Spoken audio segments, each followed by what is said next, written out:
di Aceh Asia Podcast hari ini kita udah kedatangan nih Bapak Aminullah Usman. Pak, gimana kabarnya nih Pak belakangan ini Pak? Baik, alhamdulillah dalam keadaan sehat walafiat. Alhamdulillah, berarti masih banyak kegiatan Pak? Ya, namanya kita masih ada diberikan kesempatan oleh Yang Maha Kuasa, kita harus banyak kegiatan ya. Tentu kegiatan yang bermanfaat untuk orang lain dan juga bermanfaat keluarga dan bermanfaat untuk sendiri gitu. Siap, berarti masih aktif mengikuti berbagai kegiatan Pak ya? Aktif, alhamdulillah aktif ya, karena saya kalau kurang kegiatan pening saya. Ada aja yang kita buat ya. Misalnya aktivitas rumah tangga kalau di rumah, aktivitas ya keluarga, undangan, kegiatan-kegiatan organisasi, olahraga ya. Ini selalu kita isi dalam setiap kesempatan. Kalau di rumah tuh aktivitasnya ngapain Pak biasa aktivitas? Saya kalau di rumah saya punya berbagai kegiatan organisasi dan juga bisnis ya, usaha ya. Jadi kalau dari habis subuh ya, saya menjalankan usaha-usaha yang perlu kita pantau ya. Karena ada di Medan ya.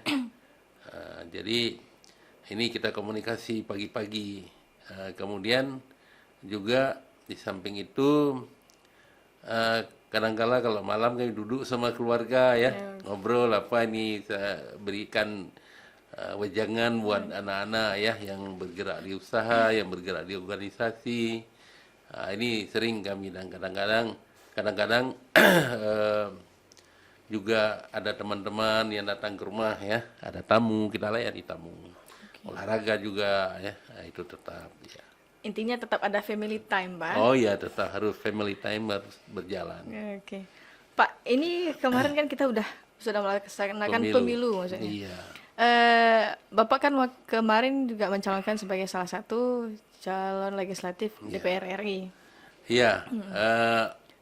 Saya adalah ketua DPD PAN Aceh dan kebijakan daripada organisasi DPP PAN mengharuskan sebagai ketua itu mengambil bagian salah satu calon DPR, apakah itu DPRK, apakah itu DPR RI ya, apakah itu DPR Aceh ya, dan atau DPD. Kalau DPD di luar partai ya, enggak, jadi harus DPR. Saya mengambil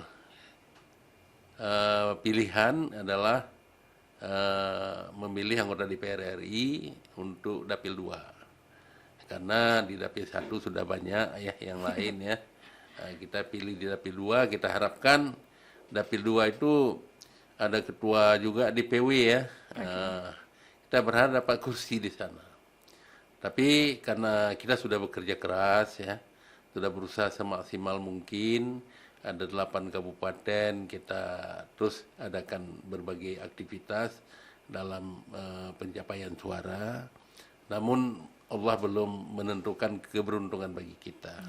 Nah, jadi maka di Dapil 2 itu belum ada kursi untuk Partai PAN. Nah, gitu.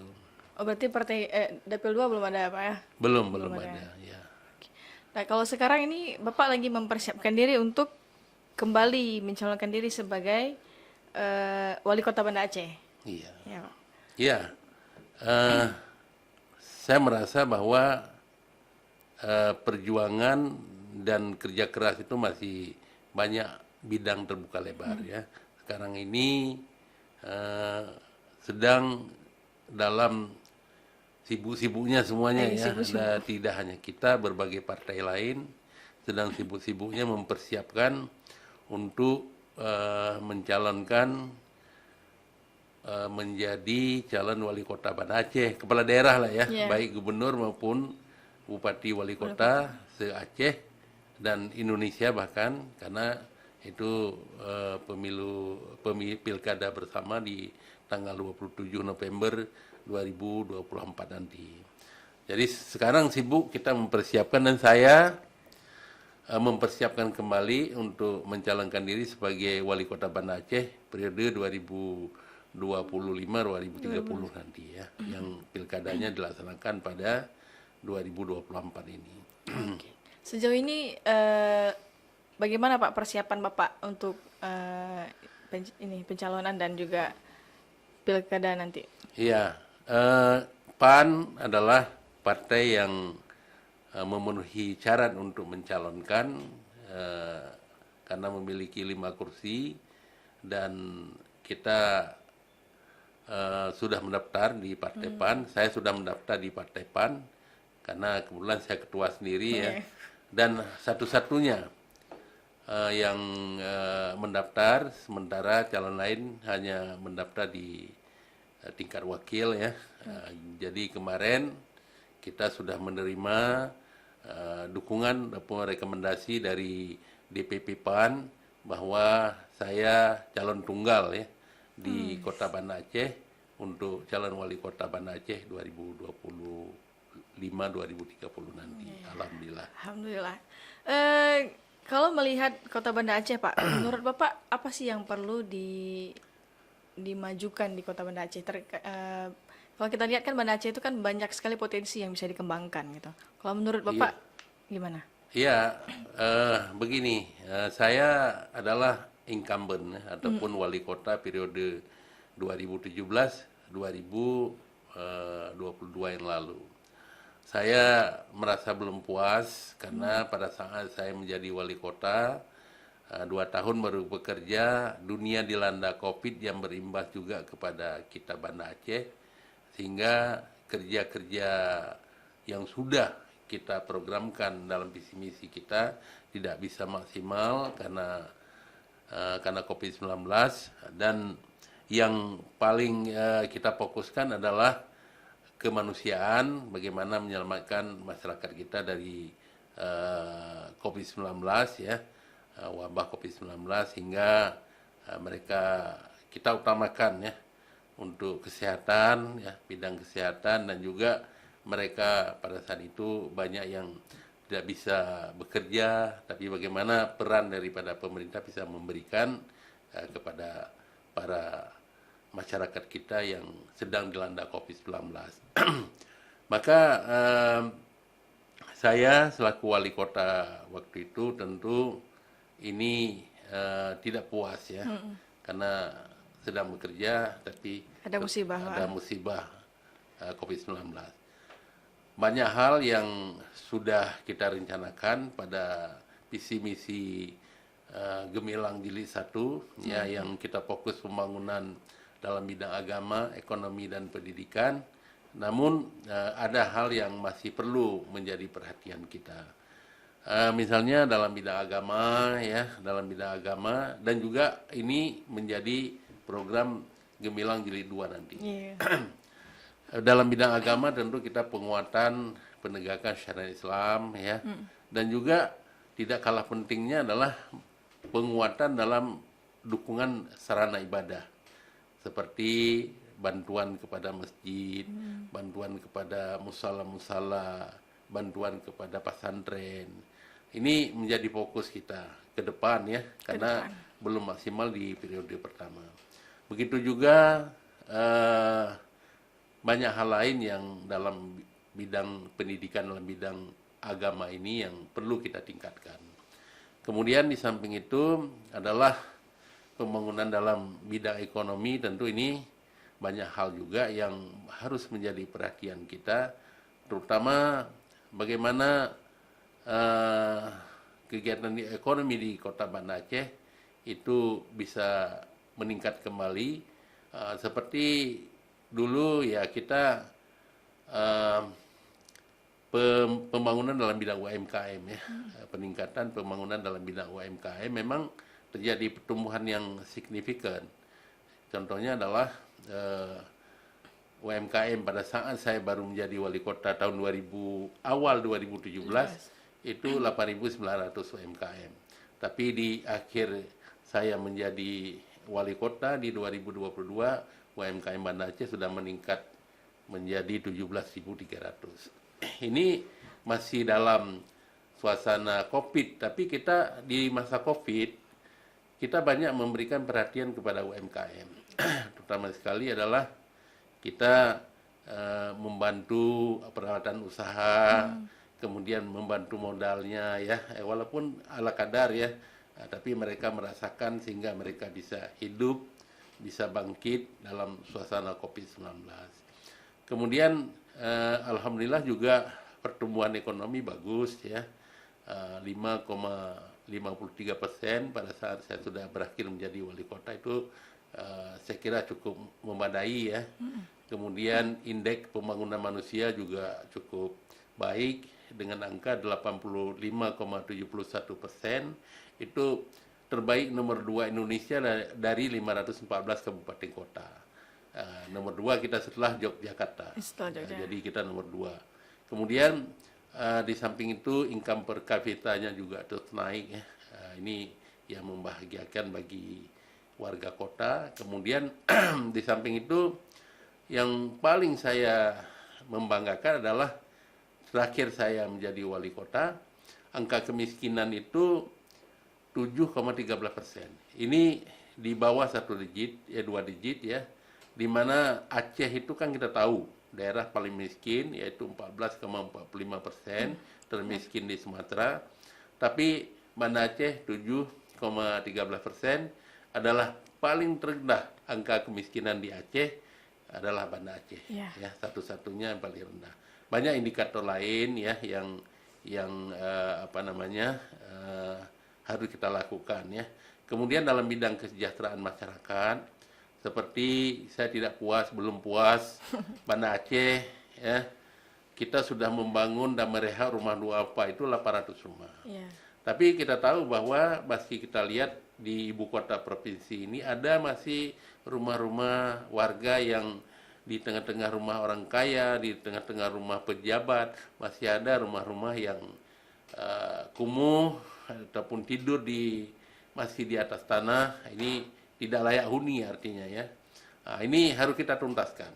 Ke depan harus kita tuntaskan sehingga masyarakat Banda Aceh ini nanti tidak ada lagi yang tidur di atas tanah, dan semua harus memiliki rumah layak huni. Di samping itu juga kita merasa sangat berat pada saat COVID-19. Kita sedang hebat-hebatnya terjadi kenaikan kedatangan wisatawan. Pada saat itu tahun 2019 wisatawan itu sudah meningkat 100%, menjadi 503.000. Dibandingkan sebelumnya di awal pada saat saya menjadi wali kota hanya 215.000. Tapi sudah naik menjadi 503.000. Apa yang terjadi pada saat COVID anjlok menjadi 178.000.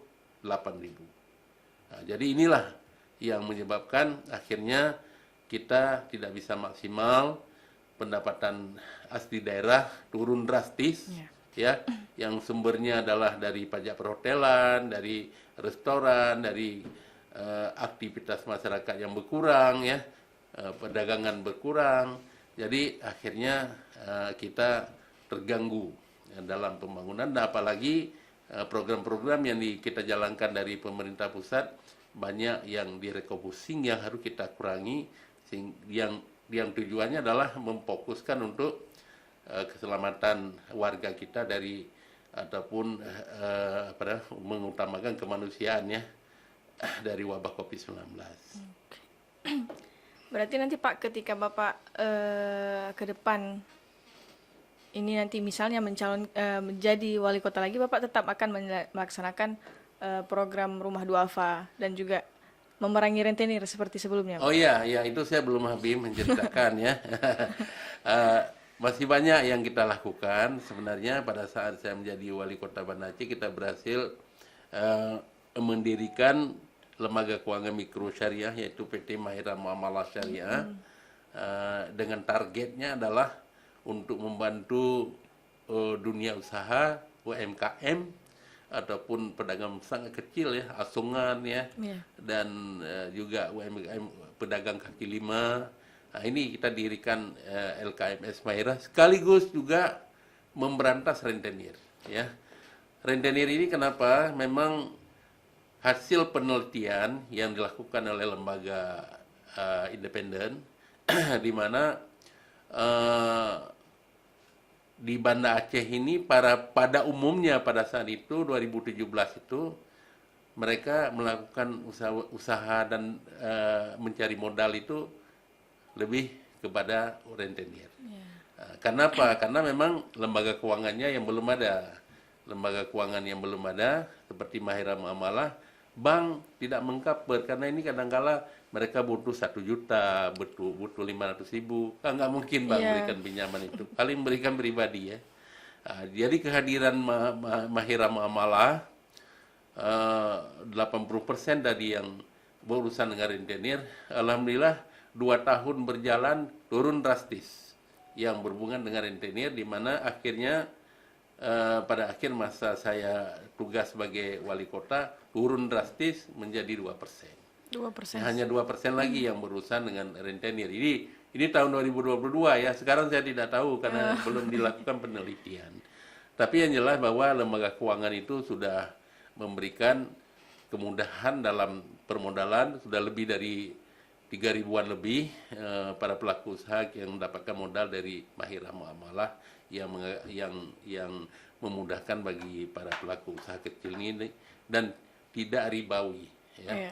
Karena kita sistem syariah tidak ribawi. Kalau tadi sudah berurusan dengan rentenir, ribawi lagi. Benar, Pak. Jadi sangat kita sayangkan, mahal, ribawi lagi. Tapi alhamdulillah sekarang murah, tidak ribawi lagi. Karena saya ingat kemarin tuh dalam kita itu memperjuangkan syariat Islam, tidak hanya kita soal ibadah, akidah dan syiar Islam yang harus kita perjuangkan, tetapi juga muamalah secara syariah harus kita lakukan sehingga terjadilah pelaksanaan syariat Islam secara kafah. Jadi menyeluruh. Benar. Tidak ada di muamalahnya itu kita ketinggalan. Jadi harus semua masyarakat harus melaksanakan muamalah secara syariah, secara otomatis kita sudah totalitas melaksanakan syariat Islam. Berarti dari segala segmentasi juga harus syariah tetap, Pak ya? Jadi Iya, harus nggak hanya salah satu. Iya. Saya ke depan kita tentu Banda Aceh ini adalah bukan daerah yang seperti daerahnya Aceh Besar ataupun daerah Aceh Utara ya. Kita bukan daerah peternakan di sini, kita bukan daerah perkebunan, bukan daerah pertanian, bukan daerah pertambangan ya.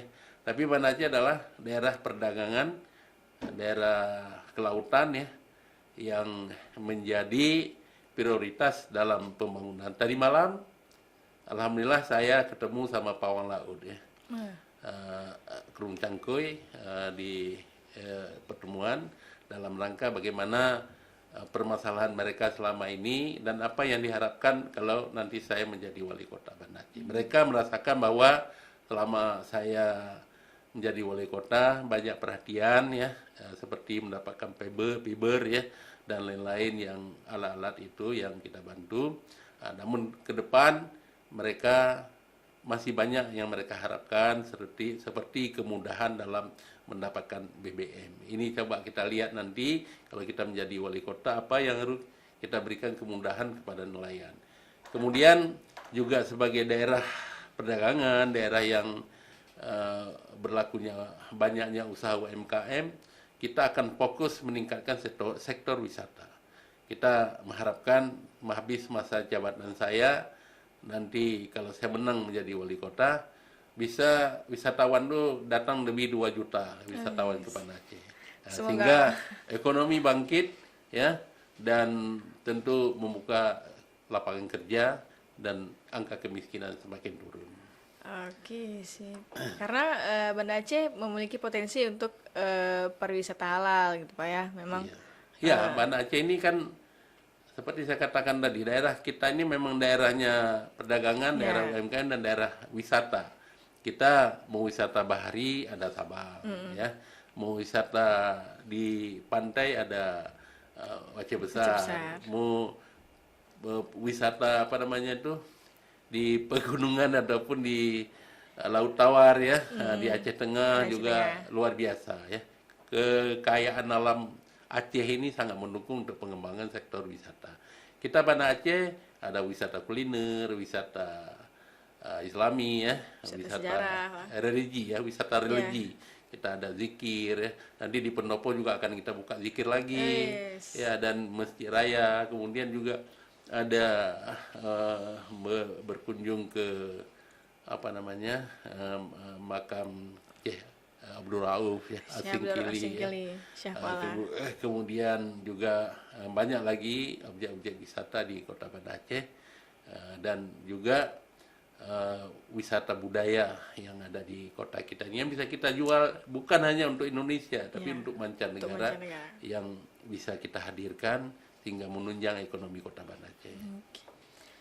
Memang pada dasarnya untuk menjadi seorang pemimpin tuh harus memiliki banyak program dan solusi, Pak ya. Karena Ya, memang seorang pemimpin adalah solution ya, ya bagi orang lain ya. Jadi kalau orang datang bukannya lari ya, tapi kita harus memberi solusi.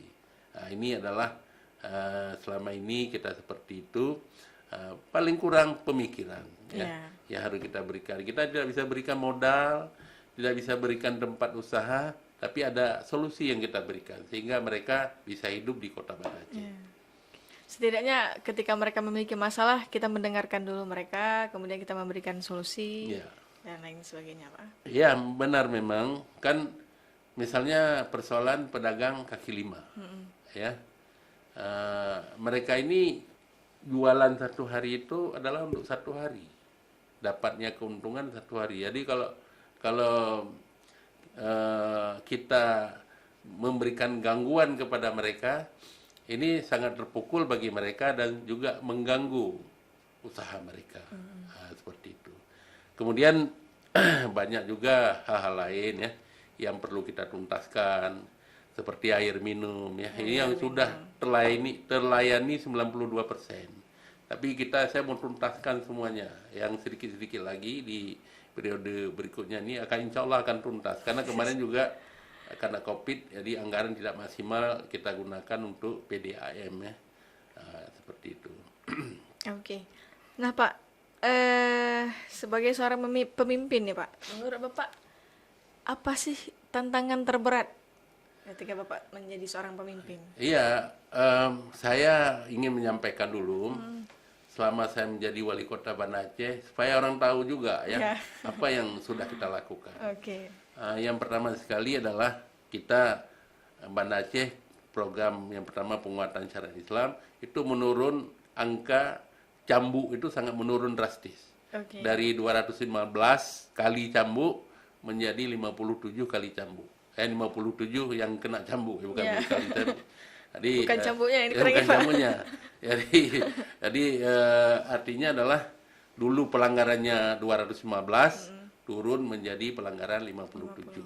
Ya, ini menunjukkan bahwa kita berjalan penegakan syariat Islam.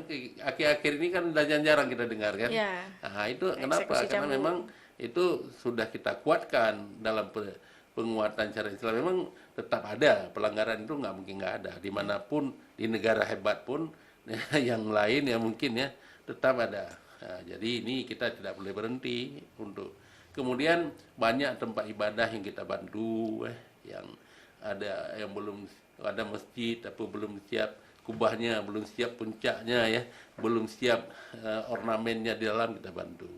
Ke depan akan kita bantu lagi.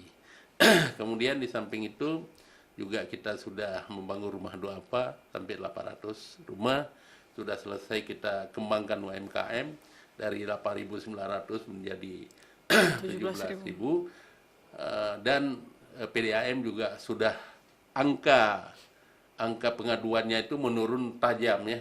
Dulu 2.500, 2.000 satu hari, sekarang 310. Itu laporan aduan, Pak. Karena begitu saya menjadi wali kota, saya buka call center pertama agar pelayanan air bersih itu maksimal. Jadi sekarang 10 langsung tidak jauh, turun drastis ya. Ini menandakan bahwa setelah kita membangun reservoir di belakang DPR pada Aceh untuk Kecamatan Meraksa, Kecamatan Kutaraja, Kecamatan Jaya Baru dan Baitur Rahman. Ini sangat karena daerah sana dulu yang sangat kurang air. Kemudian Alunaga ya, ini sudah jarang kita dengar lah. Alhamdulillah Keluhan, ya, Pak. keluhan. Kemudian di samping itu kita mendirikan lembaga keuangan mikro syariah ya Mahirah, Muamalah, dan sudah menurunkan rentenir dari 80% sudah 2%. Kemudian kita relokasi pasar ya, Pasar Panayung ke Pasar Al-Mahirah sedang berkembang pesat saat ini di sana ya. Sudah maju, sudah berkembang, namun tetap perlu dukungan kita. Kemudian di samping itu kita juga berhasil merubah daerah kumuh Kurung Darui menjadi daerah yang bisa digunakan untuk wisata ya, jalan-jalan ataupun bisa dimanfaatkan lah. Kemudian di samping itu juga kita sudah mendirikan pustaka bertaraf nasional. Ya. Kemudian juga Ulele Park dan juga tempat-tempat permainan anak-anak di Ulele sudah kita selesai dan masih ada. Maka tadi karena COVID kita banyak yang tertunda. Okay. Nah, itu kan Pak, udah banyak sekali hal yang Bapak lakukan ketika Bapak menjadi wali kota dulu. Kemudian gimana cara Bapak menghadapi isu-isu negatif Pak ketika Bapak tadi itu belum terjawab ya. Kalau seorang pemimpin, jangankan seorang pemimpin, sebagai Ibu Eva saja, pasti dia di dalam dunia ini, kalau apalagi dunia politik, dua yang dilihat, prestasi dan permasalahan. Apa yang bisa menurunkan elektabilitas dia itu yang diperhatikan. Jadi itu adalah suatu hal yang harus kita hadapi. Sistem saya adalah saya positive thinking aja. Jadi kalau ada orang yang memprotes saya, kita dengar dulu, ya. Mungkin ada yang benar, ada yang baiknya, atau ada yang perlu penjelasan. Okay. Jadi saya seperti itu. Kemudian tindakan, misalnya orang menyampaikan, Pak, jalan sana lubang besar, ya. Di tengah lagi udah ditanam pohon pisang misalnya dibilangnya. Nah, itu apakah kita menjelaskan atau tindak lanjut? Tindak lanjut. Nah, jadi kita tindak lanjut langsung. Kita perintahkan langsung dinas terkait perbaiki itu segera sehingga berembang. Ada air yang tidak lancar. Ini kita perintahkan PDAM terus. Ada pelanggaran syariat, kita dinas syariat Islam segera turun tangan. Jadi jangan kita ambil pusing. Aduh, ini sudah ada laporan lagi. Itu nggak selesai masalahnya. Jadi kalau sistem saya itu adalah menindaklanjuti. Itu yang kedua ya, setelah kita memahami dan menindaklanjuti sehingga itu tuntas. Kemudian kita bersahabat. Musuh kita juga sahabat kita sebenarnya. Jadi kita jangan melihat orang selalu, oh ini anak ini nggak bisa pakai nih, nggak bisa kita pakai nih. Terus kita coreng, kita kali terus selamanya nggak berteman lagi sama kita. Kita palang lah. Kita palang enggak. Kalau saya sistemnya pemaaf ya. Pemaaf asal dia mau berbaik-baik dengan kita dan sadar dia bahwa itu tidak benar, tidak seperti itu. Ya, kenapa tidak? Kita bina ya. Kita selaku hamba Allah ya. Selaku mungkin barangkali wali kota yang dulu sudah dipercayakan, kita adalah harus tetap bersahabat. Kemudian di samping itu, kalau saya ini setiap yang diberikan tanggung jawab, saya ingin bertanggung jawab. Ya, kita maksudnya ada orang yang udah dikasih tanggung jawab tapi tidak bertanggung jawab. Ya, caranya adalah kita harus komit, ya, harus komit dalam setiap apa saja yang sudah diberikan tanggung jawab kepada kita. Kita harus komit sehingga itu berhasil. Alhamdulillah saya punya pengalaman pahit ya sebenarnya. Pada saat saya memimpin Bank Aceh dulu, tahun 2000, itu Bank Aceh sedang berat-beratnya masalah ya. Karena baru saja krisis moneter ya yang mengakibatkan Bank Aceh itu harus ditangani oleh BPPN. Jadi asetnya waktu itu 660 miliar. Kemudian sedang dalam konflik yang berkepanjangan. Juga saya sebagai direktur utama pada saat itu. Kemudian tahun 2004 tsunami lagi, gempa dan tsunami lagi. Coba kita bayangkan.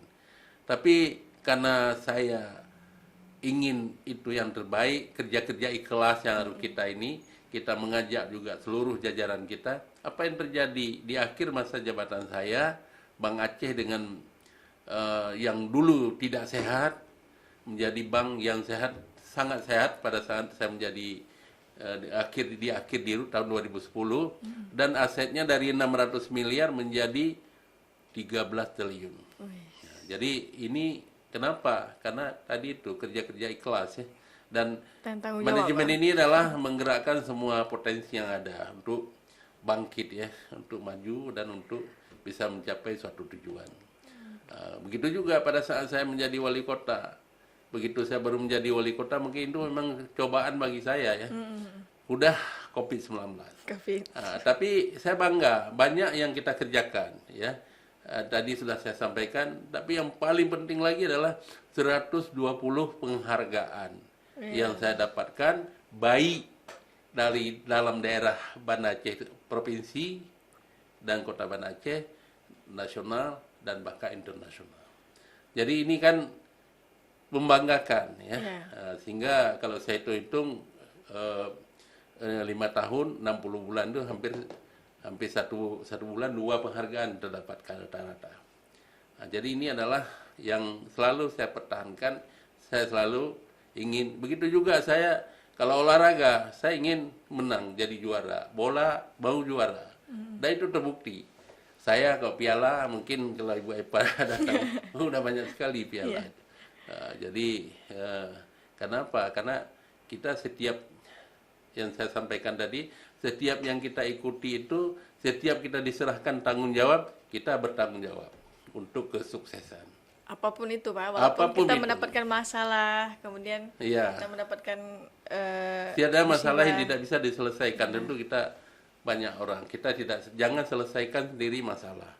Ada orang yang lebih hebat daripada kita konsultasi. Ada orang yang mungkin dia di bawah kita, tapi dia lebih tahu bagaimana menyelesaikan masalah. Kita harus ambil ilmu dia. Intinya tetap harus dihadapi masalah itu, Pak. Harus diselesaikan, harus diselesaikan ya. Pak, satu lagi nih, mungkin harapan dari Bapak nih untuk Kota Banda Aceh ke depannya gitu. Saya Banda Aceh ini kita ingin membuat Banda Aceh ini yang bertaraf, bahkan kalau bisa bertaraf internasional. Tapi di Indonesia ini paling kurang kita dengan kota-kota besar lain ini bisa bersaing ya. Tapi dari rasio-rasionya kita sudah lebih baik ya. Saya seperti saya sampaikan tadi, saya ingin Banda Aceh ini hebat ya. Banda Aceh maju dan Banda Aceh berkembang, Banda Aceh gemilang ya akan datang ya. Jadi oleh karena itu saya ingin sekali kembali menjadi wali kota Banda Aceh ya ke depan, agar saya bisa bangun Banda Aceh lebih hebat dan lebih gemilang yang akan datang. Untuk itu saya memohon doa dan dukungan rakyat Banda Aceh ini. Pilih saya ya, kalau mau insya Allah Banda Aceh ini hebat ke depan dan warganya sejahtera. Kita ingin menurunkan angka kemiskinan, kita ingin IPM-nya terus naik, yang belum selesai sedikit lagi kita tuntaskan ya. Sehingga dan kita buat Banda Aceh ini maju untuk masa yang akan datang. Insya Allah Banda Aceh gemilang jilid 2 Pak. Banda Aceh gemilang jilid 2. Jilid 2. Ya. Okay. Ya Pak, jadi kan ini terakhir nih sebelum kita menutup podcast hari ini, beberapa hari yang lalu pernah mendengar bahwa sosok Pak Amin itu adalah sosok yang sering pergi ke undangan. Kalau ada undangan dia selalu datang. Itu kenapa tuh Pak? Maksudnya Bapak kan seorang tokoh yang sudah dikenal di seluruh kota Banda Aceh. Tetapi dengan segitu banyaknya aktivitas dan juga waktu Bapak masih menyempatkan diri untuk datang ke acara gitu. Iya, waktu itu adalah uang, ya. Apa dalam bahasa Inggrisnya? Time is money. Time is money ya. Jadi kita jangan banyak tidur Oke. ya. Saya tidur dari jam kadang 12 sampai jam 5 paling telat kali ya. Tapi yang jelas saya selalu sebelum subuh jam 4 udah bangun. Oke. Dengan banyak waktu, hal-hal yang kita kerjakan tuh masalah internal dari habis subuh sampai jam setengah 8 itu udah selesai kita kerjakan ya. Selesai. Seperti ada bisnis, komunikasi Yeah. segala macamnya. Dan hal-hal lain ya, kita sampai bisa pun di situ ada kesempatan untuk ngaji ya. Habis subuh ngaji sebentar ya. Setelah itu kita bisa melaksanakan aktivitas. Kemudian sebuah undangan itu adalah penghargaan. Tidak mungkin orang mengirim undangan kepada kita kalau kita tidak dihargai. Benar. Tentu sebaliknya apa yang harus kita lakukan? Kita harus hargai siapapun ya, siapapun yang mengundang kita. Itu seperti sebentar lagi saya ada undangan kopi ya. Peresmian. Kita harus makasih harus hadir ya kan, itu salah satu komitmen melayani ya. Jadi bagaimana besarnya kebanggaan seorang kalau kita penuhi undangan. Hari ini saya mendapat undangan dari Aceh Asia Podcast ya. Untuk wawancara. Coba kalau saya tidak hadir, sudah janjian lagi ya. Tentu Ibu Eva dan kru yang di sini kecewa ya. Benar-benar. Nah, itu nggak boleh. Kita jangan banyak sekali membuat kecewa orang dalam kehidupan kita. Bagaimana kita sempatkan. Kadang-kadang orang memang melihat satu hari 8 undangan, kok bisa hadir semua. Tapi yang lain juga kita beres. Bukan berarti yang lain tidak beres, lain juga kita lebih beres daripada kapan. Maka kadangkala itu kita datang menghormati, jadi jangan berlama-lama ya. Misalnya undangannya hari ini ada 10, datang ke situ, lewat, masuk, salam, selesai. Jangan berlama. Kita juga minta izin sehingga semua kebagian hadir undangannya. Saya gelisah kalau ada undangan orang saya tidak bisa hadir. Hati saya gelisah, nggak enak. Nanti waktu ketemu bilang apa, ya kan? Iya.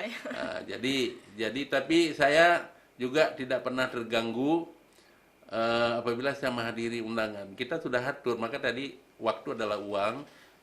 Artinya itu bukan uang yang kita dapat, tapi mengatur waktunya. Iya, benar. Sehingga kita semua sempat. Nah, jadi kita pendidikan bisa ikut, undangan lain bisa ikut, di seminar kita bisa tampil, mempersiapkan bahan seminar lagi ya. Nah, seperti ini kan, walaupun ini kan kita harus buka juga dulu kan. Nah, akhirnya apa yang terjadi? Saya hafal semua. Ya kan, nggak perlu lihat buku. Nah, kapan itu? Pagi tadi kita lihat. Oh ini, udah ini yang ditanya, kita lihat. Jadi masukkan dalam kepala kita dulu semua angka-angka rasio apa segala macam, kan kita hafal semua. Nah, jadi itu sifat saya seperti itu. Saya dulu waktu di Bank Aceh pernah satu hari sama anggota saya bawa laporan. Saya bilang laporan itu salah. Laporan itu salah. Nggak salah Pak, udah betul, kami udah salah laporan itu. Coba kamu cari sampai dapat di mana salah. Jadi artinya apa? Di dalam sebuah organisasi yang kita pimpin, kalau bisa A sampai Z kita tahu. Benar. Ya kan? Untuk membuat sebuah kemajuan itu harus kita tahu. Saya seperti itu. Bank Aceh itu semua saya tahu. Pemko Banda Aceh ini saya sudah tahu semua sekarang. Di bagaimana Pemko Banda Aceh. Jadi karena kita mendalami untuk membuat sebuah maju, kita tidak boleh tanggung-tanggung mengetahui tentang masalah, mengetahui apa saja yang sedang dihadapi, sehingga kita bisa mengambil tindakan-tindakan konkret untuk lebih baik. Seperti itu. Itu ya. Yang paling penting itu adalah manajemen waktu ternyata. Pak. Manajemen waktu ya itu waktu. dia. Ya, jadi manajemen waktu itu saya orangnya sangat disiplin. Ya, saya kalau ada acara tadi kan on time kan. Iya Pak. Jam Jadi, 9. jadi kalau sampai ke sini Ibu Eva nggak ada 15 menit, saya goodbye. Goodbye. Ada kegiatan lain yang kita harus hadiri kan. Benar. Begitu juga alhamdulillah dulu waktu saya wali kota Banda Aceh, kalau di bank udah nggak cerita. Itu disiplin adalah segala-galanya ya. Di bank itu integritas dan disiplin. Benar. Ya. Di Pemko Banda Aceh sudah waktu pertama saya menjadi wali kota ini gimana nih 1 jam belum acara. Ini ke depan mulai besok ada acara jam sekian toleransi 15 menit. Kalau nggak ada, goodbye, Pak. Enggak, udah ada asisten dan siapa mau ikut saya enggak. Nah, seperti itu. Tapi alhamdulillah sampai habis saya sudah berhasil. Kampung-kampung itu udah tepat waktu. Orang udah menjadi isu di masyarakat kalau Pak Amin tepat waktu. Kalau memang bilang jam 9 gitu ya. Kita begitu satu acara kita bergeser, misalnya di acara A, acara pembukaan apa misalnya jam 9 dibuat akhirnya bisa dibuka jam 10. Nah, nanti yang jam 11 gimana? Akhirnya nanti yang dia dah jam 11 udah jam 1 kan nggak mungkin. Berdampak pada yang lain. Berdampak kepada yang lain. Jadi maka waktu itu disiplin waktu itu sangat perlu. Sehingga kita banyak yang bisa kita buat. Nah, siapa saja biasakan waktu itu disiplin maka bangun cepat ya kan. Benar, Pak. Bahkan pernah dengar kata-kata ada yang bilang gini, on time is late. Jadi on time itu bahkan sudah telat. Jadi kalau bisa, betul itu kita seharusnya sebelum 15 sebelum menit. itu, Iya. on time is late Iya, gitu. iya. Oke, berarti gitu Pak, pembahasan kita menarik sekali nih, bahwa yang untuk menjadi seorang pemimpin itu memang harus memiliki banyak sekali solusi dari Iya. permasalahan-permasalahan yang bakalan ada gitu. Iya, ya memang pemimpin itu adalah visioner, ya, komit, ya, kemudian teruji dengan segala macam, kemudian pro kepada pengikut kita, masyarakat rakyat kita harus pro ya. Nah, itu dia. Jadi kalau kita masalah integritas dan disiplin itu sudah memang itu udah nggak bisa kita bilang, memang harus ya. Kemudian harus mampu membahagiakan orang yang kita pimpin. Nah, ini yang kesimpulannya. Oh iya, satu lagi ada yang terlupa nih Pak. Di kira-kira calon wakil wali kota seperti apa sih yang ingin mendampingi Ya, Bapak ini ke depan? kita sedang membahas ya koalisi-koalisi itu dengan Golkar, dengan Demokrat ya, kemudian dengan Gerindra dan dengan PKS ya. Nanti dalam waktu dekat ini kami akan ambil keputusan yang mana saya akan ke Jakarta dalam waktu dekat. Di sana saya akan melaporkan ke DPP rencana wakil kita. Nanti siapa yang diputuskan di sana, ya itulah wakil saya ya. Yang penting kalau Ibu Eva dukung saya, dukung wali kotanya ya. Wakil dukung juga, cuma kalau wakilnya nggak pas nanti ya dukung Pak wali kotanya gitu ya. Untuk bilang jilid 2 Pak. Ya, untuk bilang jilid 2. Oke. Oke gitu, makasih. Dibilang jilid 2 itu acik ya. Tidak memulai dari nol ya. Tinggal melanjutkan aja, ya kan? Jadi itu pencapaiannya lebih mudah. Semoga bisa terwujud Pak. Iya. Oke. Gitu berarti. Baik, terima makasih kasih banyak banyak. Pak Terima udah kasih. meluangkan waktunya ke sini. Sering cerita-cerita di Aceh Asia. Kita juga Ya. mendapatkan ilmu baru, kemudian kita bisa sharing tentang Kota Banda Aceh. Semoga Kota Banda Aceh bisa seperti yang kita inginkan, menjadi lebih baik lagi ke depan. Baik. Ya, jadi memang saya ucapkan terima kasih juga atas undangan dari Aceh Asia Podcast Channel ya. Iya. Semoga semakin hebat, semakin maju, Amin, semakin insya Allah. berkembang dan semakin banyak informasi yang bisa diberikan kepada masyarakat. Amin, insya Allah. Oke, gitu Pak. Terima kasih banyak Pak. Terima kasih. Terima kasih sudah. Oke, ketemu lagi di channel Aceh Asia Podcast kita ke depan. Terima kasih. Assalamualaikum. Waalaikumsalam.